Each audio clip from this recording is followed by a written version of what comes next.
Souhila Abilash, bonjour. Bonjour.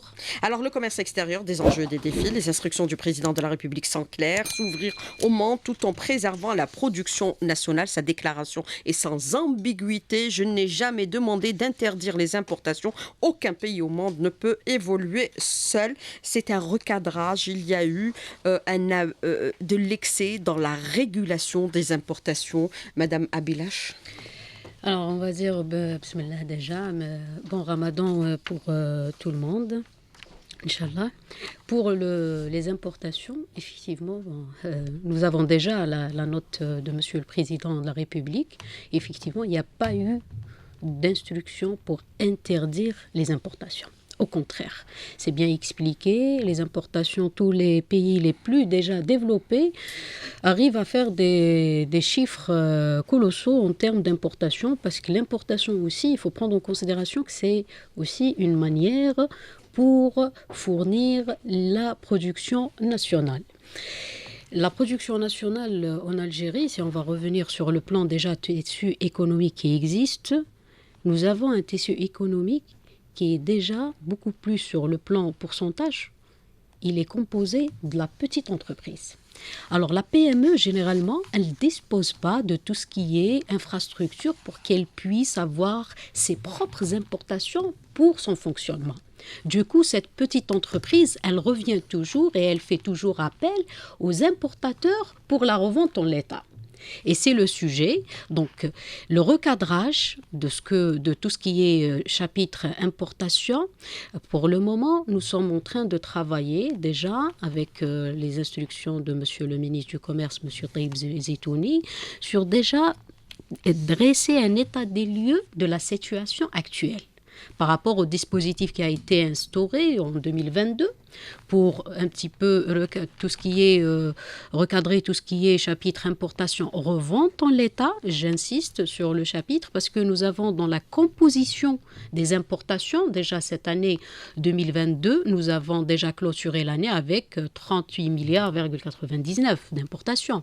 Mais dans ces 38 milliards, nous avons trois types d'importations. Nous avons l'importation équipement, chapitre équipement, qui n'a pas dépassé 1,82 milliard pour cette année. L'année passée, c'était 1,79 milliard.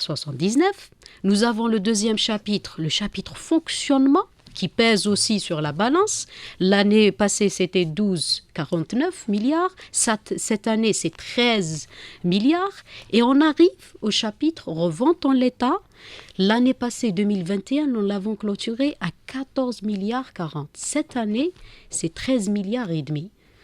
Donc, en termes d'impact de ce dispositif, c'est un impact de 5% maximum. Donc aujourd'hui, par rapport bien sûr à cette situation, il n'y a pas eu d'interdiction des importations de la part du président de la République. Vous êtes en train de revoir le dispositif actuel. Comment vous allez procéder? Alors déjà, il faut revenir. revenir... Il y a un actif assez lourd. Oui. Déjà, des produits qui sont en souffrance au niveau des ports et aéroports. Oui. Alors sur ce point-là, déjà, il y a eu un comité qui a été installé à notre niveau. C'est un comité qui est en train d'examiner, d'étudier tout ce qui est arrivé, tout ce qui est avis d'arrivée des marchandises qui sont déjà en souffrance, surtout en prenant en considération les marchandises qui disposent, donc l'opérateur dispose déjà de tout ce qui est autorisation d'importation, mais qui ont été aussi payés, des importations payées. Oui, certainement. Et il y en a ceux aussi, il faut prendre en considération, Madame Lehachmi, qu'il y a des opérateurs qui ont effectué des opérations d'importation et sans domiciliation bancaire. Alors qu'il y a eu déjà un communiqué qui a été déjà publié pour les opérateurs demandant que pour chaque opération d'importation, elle doit d'abord être domiciliée. Par la suite, on effectue l'importation. Mais il y en a ceux, on ne va pas prendre ceux qui ont, on va dire, entre guillemets, ils ont forcé la main à l'État. J'arrive avec ma marchandise et je vais la mettre ici au niveau du port. Je vais dire que non, j'ai une marchandise en souffrance. Là, on parle de ceux qui ont déjà accompli leur processus. Ils ont eu les autorisations, mais par la suite, il y a eu un manque d'une pièce. Il y a eu une pièce, il était dans le fichier des fraudeurs. Ça dépend. Il y a plusieurs cas à prendre en considération. Donc, Madame Souhila Abilash, si je comprends bien vos propos, les produits en souffrance sont en voie de dégel. Oui. Actuellement, au niveau oui, de ça a votre été même annoncé par par notre ministre. Oui, bien sûr, c'est une des priorités, hein, parce que pour tout ce qui est marchandises au niveau du port, déjà, ça crée quand même un désagrément pour tout ce qui est gestion au niveau portuaire. Et en même temps, c'est des surestaries. Il faut pas oublier qu'on paye aussi tout ce qui est surestaries. C'est des paiements de devises. Vous les avez évalués justement par rapport aux surestaries? C'est toujours, on va faire l'évaluation, l'état des lieux, le nombre et les cas aussi, parce qu'on va prendre au cas par cas la situation actuelle. Alors, il n'y a pas d'interdiction, mais vous êtes dans une approche aujourd'hui et également de la préservation de l'outil de production national par rapport aux intrants et composants de la production. C'est ce que vous allez libérer essentiellement. Oui, beaucoup plus. Alors, on va revenir par rapport à... bien sûr, bloquer la machine de production. Oui, ça c'est clair. Et je viens de le dire, d'ailleurs, les importations reventant l'État aussi servent comme intrant pour la production. Les petites entreprises s'approvisionnent de tout ce qui est intrant au niveau de ces importateurs. Parce qu'au fait, il y a plusieurs matières premières qui pour les importer, il faut accomplir un certain nombre d'exigences sur le plan stockage et conditions et tout ça.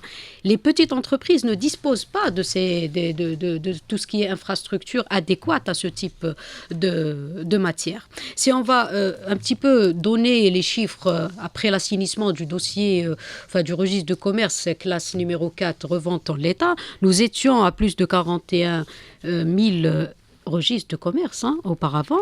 Mais après le décret de la spécialisation, donc le décret 2194 du 9 mars 2021, nous sommes arrivés à 14 000 importateurs. 14 000 importateurs par spécialisation. Alors, la spécialisation, les groupes, auparavant, on est passé de 11 groupes vers 31 groupes d'importation. Et dans chaque groupe, il y a des sous-groupes. Donc, nous étions à 30 sous-groupes et là, nous sommes passés à 102 sous-groupes. Ça veut dire que la nomenclature de tout ce qui est activité des importations a été éclatée avec une spécialisation pour savoir qui importe quoi et qui est dans tel domaine. Parce qu'au fait, auparavant, c'était des registres de commerce sur lesquels on pouvait importer un peu de tout. Il n'y avait pas ce respect d'homogénéité des produits importés. Par contre, maintenant, l'importateur, il est spécialisé parce qu'au fait, pour certaines importations, on est obligé aussi de remplir un certain nombre de conditions. Il faut avoir un stockage adéquat, il faut avoir tout ce qui est transport adéquat et il faut avoir aussi un nombre d'employés. Voilà. Alors justement, par rapport à cet assainissement du fichier des importateurs, il est assaini. Qu'est-ce que vous entendez exactement par le mot de spécialisation? Alors la spécialisation, c'est d'être dans une activité avec tout ce qui est services connexes spécialisés. Par exemple, je vais dire, je suis pas migrer vers une autre activité que celle qui est déjà inscrite sur le registre de commerce? Non. Ne pas migrer. On peut avoir des registres de commerce multiples, mais indépendants. Chaque registre a déjà son cahier de charge pour avoir le certificat de respect, parce que vous savez très bien, pour arriver à avoir une importation, il y a aussi une procédure au niveau de tout ce qui est direction de commerce. Il faut déjà présenter le plan d'importation pour les 3 mois, avoir le certificat de respect. Le certificat de respect, c'est un décret qui instaure aussi un cahier de charge. Le cahier de charge, il y a des critères. Et les critères, pour chaque secteur, il a ses propres critères. Auparavant, c'était le standard. Et généralement, cette manière d'instaurer des procédures standards pour tout type de secteur d'activité, ça a donné un résultat de balance commerciale déficitaire pendant des années, des importations qui sont arrivées à 60 milliards de dollars. Et c'est pour ça que maintenant, on arrive à la professionnalisation de ce métier. Mais est-ce que ça va vous permettre de lutter contre certaines pratiques frauduleuses qu'on a connues par le passé avec le commerce extérieur, à savoir la surfacturation, puisque vous avez donné quand même des montants où les importations ont atteint l'équivalent des 60 milliards de dollars? Madame Abilesh. Alors, les 60 milliards de dollars, c'était une époque déjà dépassée, et toutes ces mesures qui ont été déjà prises et instaurées par l'État, c'est effectivement pour arriver à mettre un recadrage pour tout ce qui est importation. La surfacturation avec la traçabilité et la numérisation, ça va être un moyen pour mettre le point sur tout ce qui est facturation. Aujourd'hui, vous avez cette visibilité au niveau de la plateforme de l'export? La plateforme de l'exportation, de l'importation, vous Oui. dites, voilà, la plateforme pour l'importation, c'est une plateforme qui a numérisé le système de tout ce qui est importation. C'est juste un système numérisé. On peut avoir exactement et estimer quel est le volume des importations, quels sont les prix déjà de tout ce qui est importation. Sur la plateforme, on peut avoir l'information sur le même produit qui est importé avec plusieurs importateurs, de la même provenance parfois. Est-ce que le prix, c'est un prix respecté? Vous avez les moyens de vérifier? Bien sûr, c'est numérisé. Et c'est le but, c'est pour avoir de la data et pour analyser, pour arriver à faire au moins des analyses et des comparaisons. Voilà, exactement. Avec les prix pratiqués à l'étranger. Alors aujourd'hui, par exemple, cette instabilité dans la prise de décision, interdire, puis réguler, puis revenir à la régulation, est-ce que ça ne provoque pas une sorte aujourd'hui d'inquiétude pour les opérateurs économiques? Quand on prend par exemple un chiffre que vous avez énoncé à l'instant, Madame Abilèche, vous avez donné le montant des importations qui est équivalent quand même de 38,99 milliards de dollars. Ça n'a baissé que de 1%. Ça n'a pas eu un impact. Qu'est-ce que cela veut dire? Alors, 1% par rapport à tout ce qui est balance. Ça englobe tout type de... La balance a été diminuée de 1%. C'est la balance. Mais maintenant, si on va revenir aux importations reventes en l'état, vous dites l'inquiétude des opérateurs, il faut prendre en considération que les opérateurs qui sont dans la production, qui sont dans la transformation, qui sont dans la fabrication, ne sont pas soumis à ce dispositif. Donc, c'est un dispositif qui est appliqué uniquement pour les commerçants qui détiennent, les entreprises qui détiennent le registre de commerce en revente en l'état. C'est quoi la revente en l'état en termes de pourcentage par rapport au tissu économique? Nous avons plus de 2 millions en registre de commerce au niveau du CNRC, 2 254 000 exactement. C'est un chiffre excusez-moi, actualisé au 23 mars 2023. Ça représente l'importation-revente en l'état 6,2% uniquement.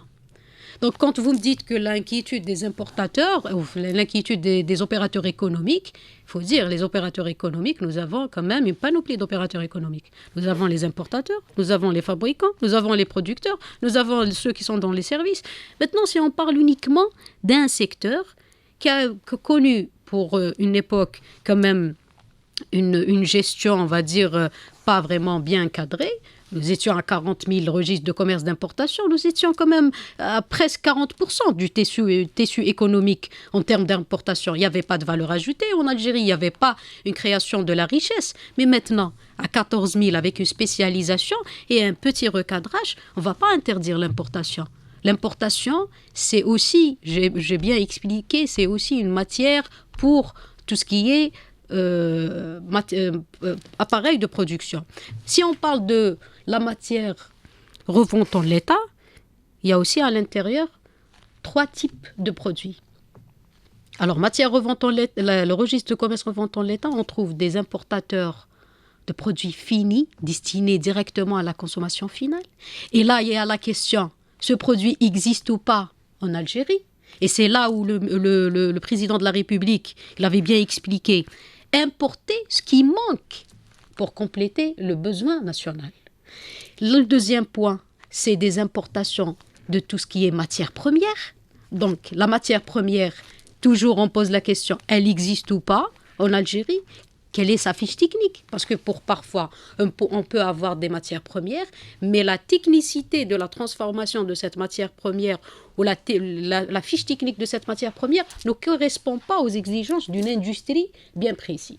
Et pourtant, on a interdit l'importation du bois alors qu'on n'est pas pays fabricant de bois. Et vous avez beaucoup aujourd'hui, par exemple, cette industrie qui est aujourd'hui pénalisée. Alors, Madame Souila Abilèche, moi je voudrais revenir sur l'aspect des importations avant de parler bien sûr les grands défis qui attendent aussi notre économie, à savoir l'exportation, puisque nous sommes dans une cadence aujourd'hui d'augmentation de notre présence au niveau international. C'est les grands défis, grands défis de toutes les nations à travers le monde, c'est de s'implanter à travers bien sûr certains États et certains pays en matière de production et de visibilité économique. Je voudrais revenir avec vous sur l'aspect relatif bien sûr à l'importation. Aujourd'hui, quand on parle de régulation des importations, est-ce que cette régulation vise essentiellement à réduire cette facture d'importation ou assurer un complément entre la production et le déficit en matière de production, puisqu'on a vu que des décisions ont été prises et parfois elles étaient arbitraires et au détriment même du besoin du citoyen. C'est la raison pour laquelle il y a eu le recadrage du président de la République.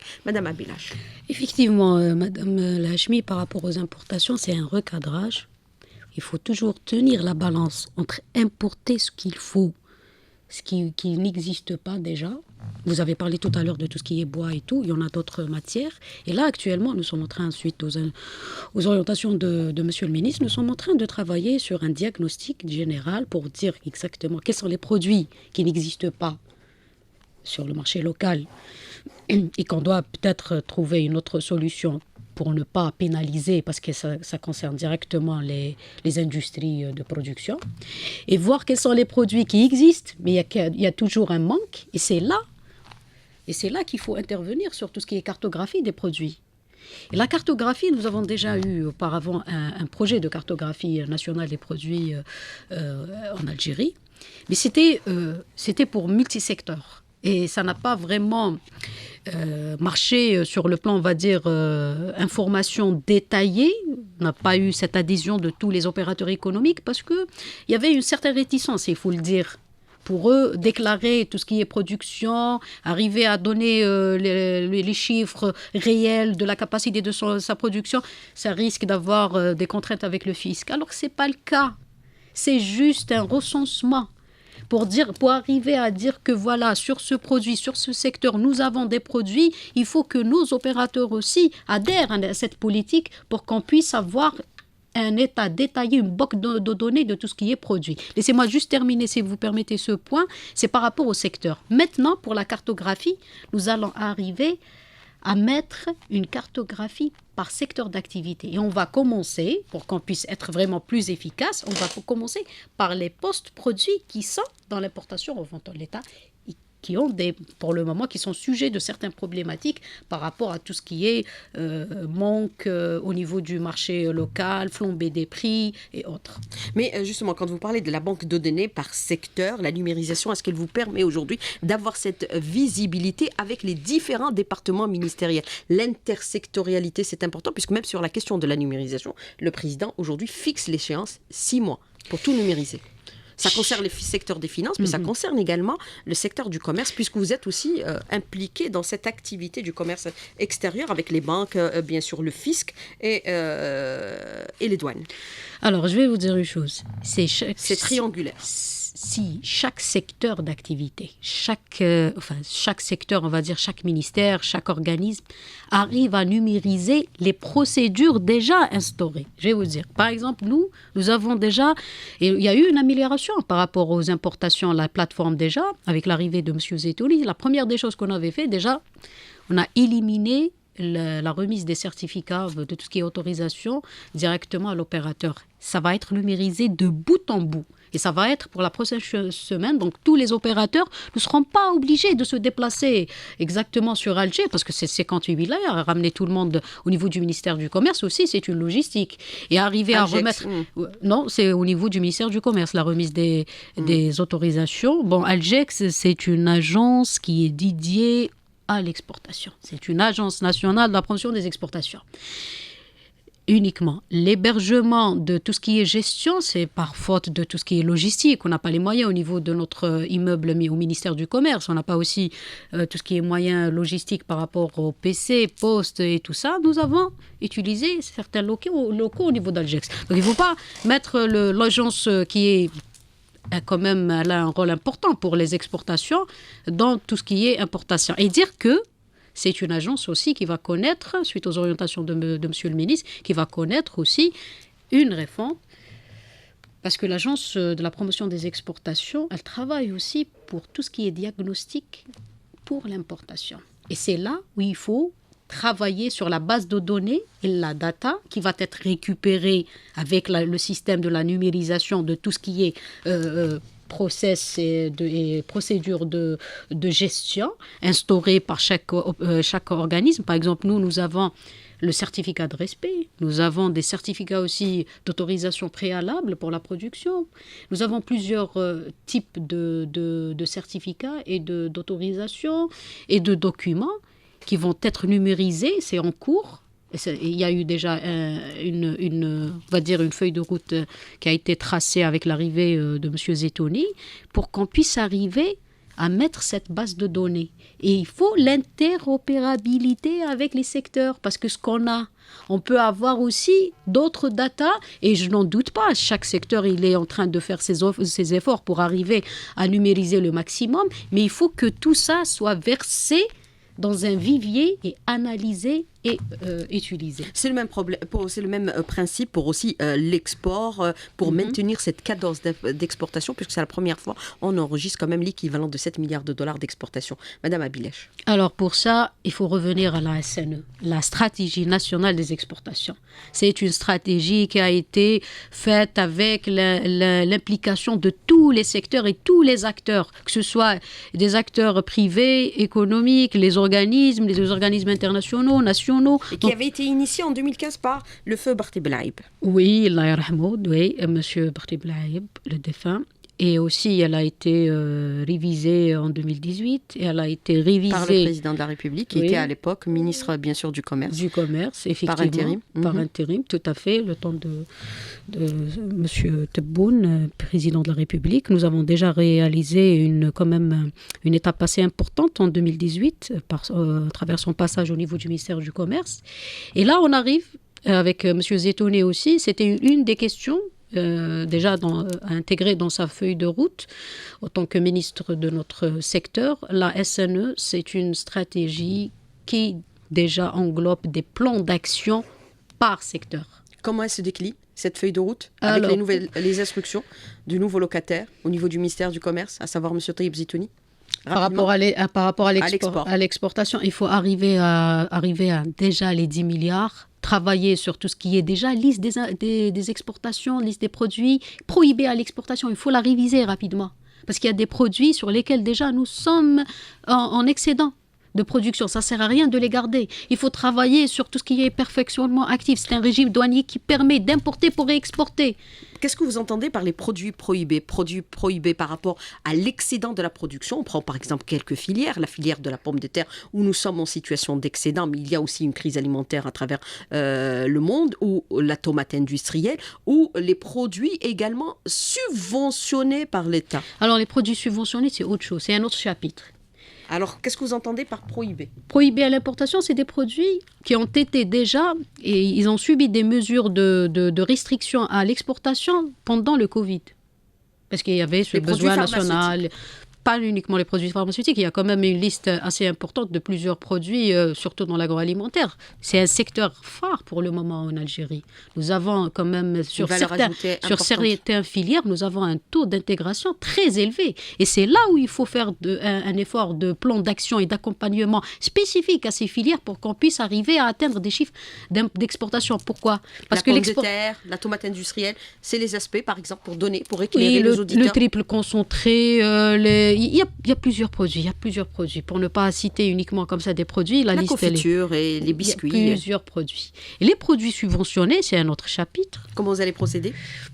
Il y a un travail de réflexion qui va être mis en place très prochainement suite à la mise en œuvre de la SNE, parce qu'il faut quand même prendre en considération. Si on subventionne un produit, c'est pour la consommation nationale.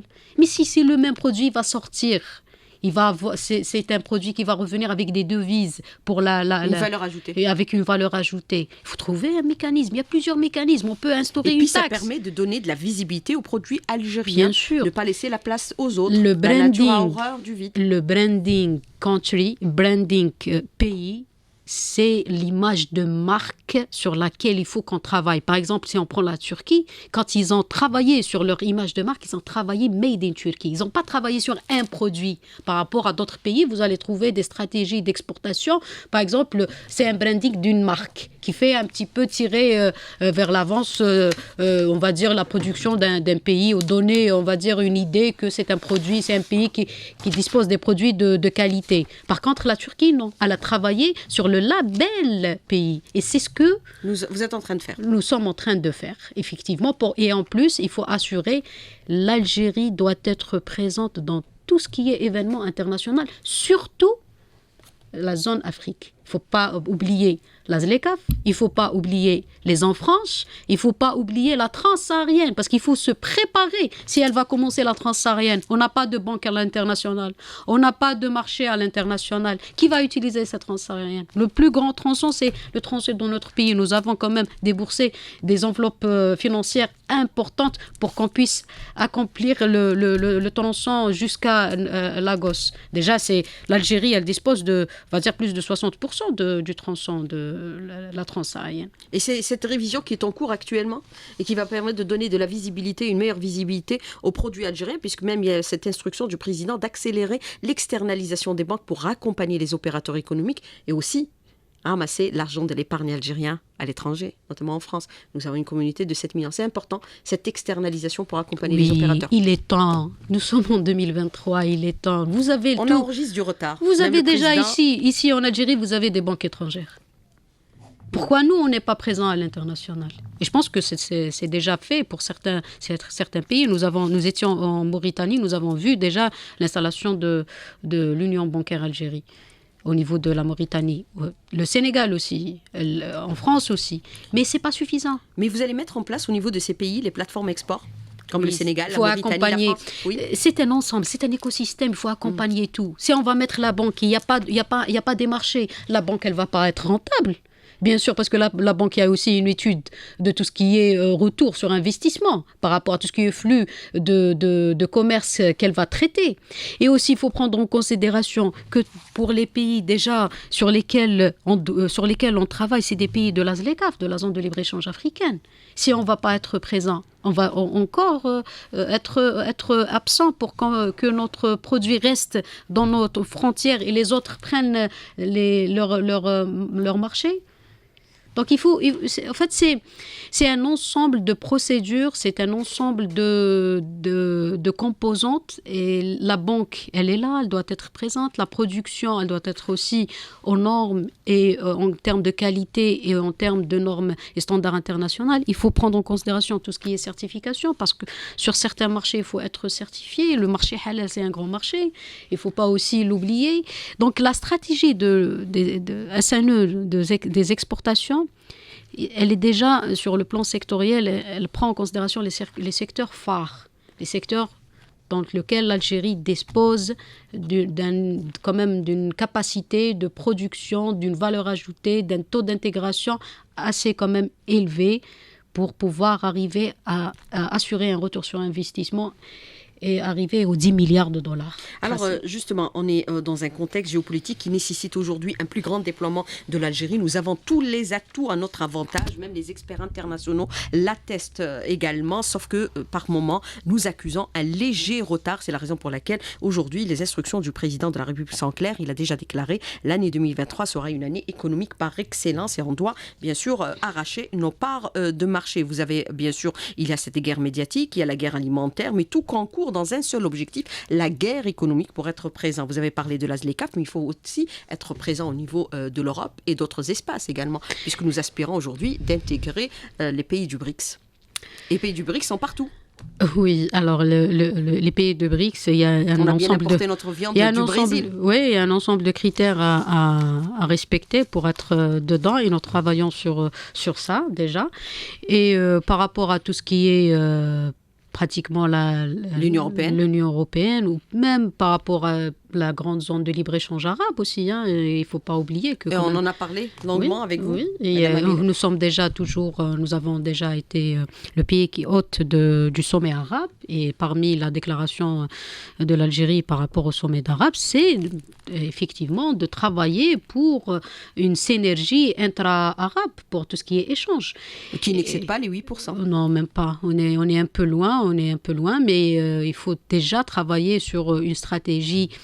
La stratégie, la SNE, ce qui est important au niveau de cette stratégie nationale, c'est qu'elle prend en considération ces accords bilatéraux.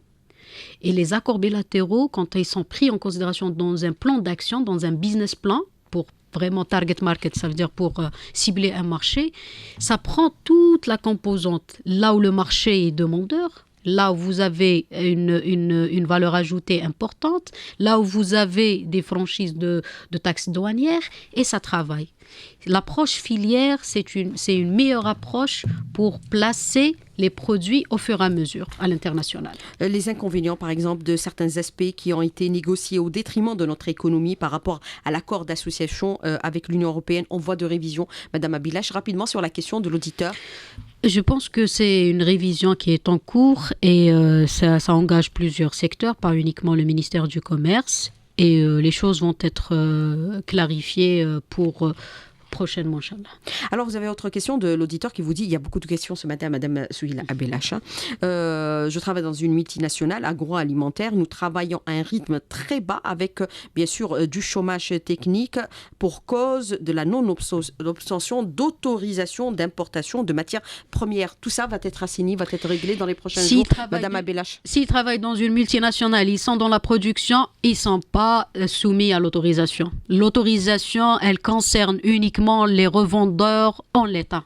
S'il est dans une multinationale de franchise de marque, c'est un dossier qui est déjà sur la table du ministère du Commerce et on travaille sur ce sujet. Plusieurs postes de produits, ils vont avoir une clarification qui va être affichée par la suite une fois le diagnostic global va être vraiment clôturé. Mais vous avez cette question aussi de l'auditeur qui vous dit aujourd'hui, nous travaillons énormément sur la baisse de la facture d'importation, bien sûr pour préserver nos devises, pour préserver aujourd'hui nos réserves de change. Pourquoi ne pas inverser la tendance pour certaines activités, permettre l'importation avec l'argent des opérateurs économiques? C'est une proposition qui a été déjà faite auparavant par plusieurs opérateurs. Je pense que c'est une proposition qui va être examinée par les autorités concernées. Il y a la Banque d'Algérie qui peut aussi statuer sur ça parce qu'il y a des devises qui vont être aussi achetées ailleurs. Et bien sûr, vous avez cette loi sur la monnaie et le crédit qui est en discussion aujourd'hui au niveau du Parlement et qui va libérer plusieurs axes par rapport à cette économie. Et le financement aussi de l'importation et de l'exportation et les transferts à l'étranger. Alors, autre question que je voudrais aborder avec vous, celle de l'auditeur. Qu'est-ce que vous allez mettre en place pour redynamiser les exportations hors hydrocarbures? Quelle stratégie, quelle vision? Et comment vous allez atteindre les 10 milliards de dollars? Rapidement. Alors, je viens de le dire, j'ai bien expliqué par rapport à la CNE. Oui, mais est-ce que vous allez atteindre les 10 milliards fin d'année ou plus tard? C'est la question aussi. L'objectif, c'est d'atteindre les 10 milliards fin d'année. Nous avons clôturé l'année avec... Oui, 2023, c'est ça l'objectif. Mais il faut quand même lever certaines entraves. Je viens d'expliquer, il y a déjà des produits sur lesquels on dispose d'un potentiel. Il faut les libérer. Ils étaient quand même soumis à une certaine restriction pour une période donnée, mais maintenant, ce n'est plus le cas. Donc, il faut aller vers, on va dire, il faut déjà travailler même sur les produits de tout ce qui est importation pour réexportation. Le perfectionnement actif, l'importation en admission temporaire. Pourquoi ne pas importer des produits qui vont faire objet de tout ce qui est transformation ou packaging et les réexporter? C'est des devises aussi qui vont rentrer. Donc, il faut faire valoir, parce que si on va faire valoir tous ces régimes, ça va être aussi une assiette sur laquelle au niveau des zones franches, c'est un secteur aussi important. Si on va installer des zones franches, mais on ne peut pas faire des importations pour la réexportation uniquement, avec des régimes qui ne sont pas appliqués ou des régimes qui nécessitent une lourdeur d'autorisation pour arriver à les faire valoir aussi. C'est pour ça que je viens de dire c'est un ensemble. En tout cas, ce qui est bien, c'est que tous les secteurs sont impliqués. Ils sont déjà dedans, ils ont adhéré. Il y a cette bonne volonté pour arriver à mettre en place une stratégie d'exportation avec des chiffres bien précis. Alors, vous avez aussi cette autre instruction qui a été donnée par le ministre partant, qui concernait bien sûr la mise en place du code à barre pour tous les produits importés ou destinés, c'est-à-dire à l'importation ou à l'exportation. Et ça devait entrer en vigueur le 29 mars 2023, c'est-à-dire il y a quelques jours. Alors, toutes ces marchandises qui étaient à l'export ou import devaient porter bien sûr ce code à barre, mais la plateforme l'authentification des codes à barres n'a pas été mise en place. Est-ce que cela veut dire implicitement qu'au niveau de votre département ministériel, vous prenez en considération cette instruction pour la différer, puisque même les opérateurs ont demandé le report de cette instruction? C'est en cours d'étude par rapport à ce dispositif. Il faut juste souligner qu'il s'agit d'un dispositif que d'abord, c'est la traçabilité de tout ce qui est produit, que ce soit importé, exporté ou produit sur le marché local. Et nous avons déjà des entreprises qui disposent des produits déjà étiquetés en code à barre. Donc, c'est juste un complément de procédure qui va être instauré. Alors, autre question, est-ce que, par exemple, pour le financement des opérations du commerce extérieur, à l'import ou à l'export, il faudrait revoir peut-être les mécanismes de paiement? Le CREDOC est contre-productif et ne protège pas le fournisseur qui paye, c'est-à-dire le fournisseur est payé avant même la réception de la marchandise. On va revoir les mécanismes de financement également des marchandises? C'est un ensemble. Le CREDOC, oui. La lettre de crédit, le régime à l'époque avait déclaré que le CREDOC était un crime économique. Et c'était le premier qui avait soulevé le problème des surfacturations équivalentes à 20 milliards de dollars. Au fait, le CREDOC, c'est une procédure. Bon, c'est un régime de paiement international. Il y en a plusieurs. La remise documentaire, le paiement, le transfert libre, le paiement à la réception de la marchandise. Il y en a tellement. Mais le CREDOC, la problématique qui se pose, qu'une fois vous avez un produit et vous avez une domiciliation, le montant, il est déjà transféré. Si la marchandise est arrivée ici, elle n'est pas conforme, ou la marchandise, il y a un problème au niveau de cette marchandise, ou l'opérateur il n'a pas accompli les procédures adéquates pour avoir les autorisations ou avoir ce qu'il faut pour effectuer cette opération, la balle est partie. Les devises de l'État, ils sont pas là. Donc il faut trouver une solution par rapport à le produit qui est là. On n'a pas besoin, c'est une autre question. Est-ce qu'il faudrait maintenant, c'est-à-dire vous parlez de spécialisation dans le domaine bien sûr de l'importation, dans l'exportation également, mais il faut adapter cette spécialisation à certains mécanismes qu'on doit mettre en place. Vous avez parlé un peu du problème lié bien sûr au CREDOC, mettre en place des systèmes d'arbitrage internationaux, c'est important, puisqu'on se lance maintenant dans le marché international. Vous savez, il faut que la machine puisse accompagner cette dynamique, tout doit suivre. Il ne faut pas aller dans une économie administrée. Il faut mettre la part des choses entre la gestion et le cadrage de l'État et l'économie. La liberté de l'économie doit être préservée. Nous sommes dans une sphère internationale. Nous sommes membres de plusieurs accords internationaux. Et on est sur une relance économique très importante par rapport à tout ce qui est objectif tracé par le président de la République. Donc si on va arriver à dire, par exemple, les importations revendent en l'État, ah non, il faut interdire le CREDOC. Mais il y a des produits sur lesquels il faut travailler avec des commandes à long terme. Sinon, vous n'aurez pas vos quotas en termes de tout ce qui est produits phares. Il y a des bassins de production concentrés au monde. Il y a des produits, il y a 2-3 firmes qui assurent la production au monde entier. Donc, il y a certains aussi critères à prendre en considération. Oui, mais le bouleversement que connaît la sphère financière actuellement est en train de remettre tout en cause. Alors, au lieu d'interdire, est-ce qu'il ne faudrait pas peut-être envisager d'autres mécanismes, la surtaxation des produits à l'importation? Il y a une réflexion. La Turquie l'applique. Même l'Union européenne. Voilà, l'Europe l'applique. Oui, le ad valorem. C'est des taxes. Les États-Unis l'appliquent. Plusieurs. Par exemple, si vous allez exporter un produit vers l'Union européenne, même si c'est une zone franche, mais vous serez taxé. Surtaxé, même pas pour et même parfois surtaxé, mais ce n'est pas des droits de douane. C'est les barrières non tarifaires et sur lesquelles on travaille actuellement. Et vous êtes en train de travailler sur cette question. Alors, dernière question que je voudrais aborder avec vous, Madame Abelache, bien sûr, avant de clore cette émission. C'est une refonte globale que vous êtes en train de mettre en place. Maintenant, il y a le dégel. Est-ce que les opérateurs peuvent saisir directement le ministère? Vous allez mettre en place une plateforme pour ceux qui se considèrent comme étant lésés, qui ont des marchandises en souffrance, qui puissent vous saisir et faire ça rapidement. Les requêtes au niveau du ministère du Commerce sont en examen. Toutes les requêtes reçues. Et tout opérateur a un problème actuellement, il n'a qu'à saisir le ministère du Commerce. Les jours de réception, c'est dimanche, c'est la transparence totale. D'ailleurs, le comité, il a été élargi par Monsieur le ministre pour qu'on puisse intégrer le maximum de cadres et de services pour que l'étude et l'examen de la requête soient faits dans une transparence et aussi avec la prise en charge de plusieurs aspects. Madame Souhila Abelache, merci d'avoir répondu à nos questions, d'avoir été en direct avec nous ce matin dans le studio. Merci beaucoup, bonne journée. Merci à vous. Bonne journée.